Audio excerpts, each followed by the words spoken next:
একটা কথা একটু যদি আইমান ভাই বলে যান, সেটা হচ্ছে আমাদের আর্টস কমার্সের স্টুডেন্টরা অনেকদিন ধরে অভিযোগ করছে যে আমরা ওদেরকে পাত্তা দিচ্ছি না। এটার ব্যাপারে আমাদের টিচাররাও আমার মাথাটা খেয়ে ফেলছে। কি করা যায় আর্টস কমার্সের স্টুডেন্টদের জন্য? আমি বিজনেস স্টাডিজ এবং হিউম্যানিটিস কে অনেক পছন্দ করি, তার কারণ আমি সায়েন্স তো ভুলে গেছি। তো এটাই ভরসা। এর অনেকদিন ধরে তোমরা বলছিলা যে আমাদের জন্য কিছু একটা করেন।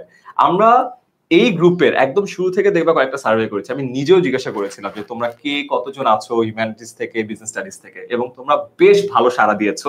এবং তোমাদেরকে বলেছিলাম যে দেখো, তোমাদের জন্য কিছু করতে হলে এনাফ স্টুডেন্ট দরকার, কারণ যে কোনো কিছু করতে চাইলে দেখা যায় সায়েন্সের প্রচুর স্টুডেন্ট চলে আসে।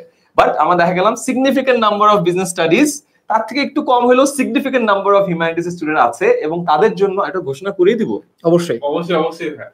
ইনশাআল্লাহ তোমরা যেহেতু এখন নতুন পর্বে চলে আসছো, এইচএসসি 27 ব্যাচ, তোমাদের বিজনেস স্টাডিজ এবং হিউম্যানিটিজ এর কোর্স আসছে।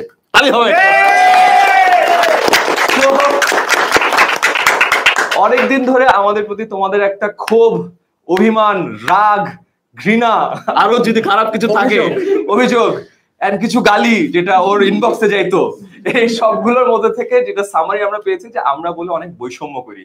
আমরা বৈষম্য আর করতে চাই না।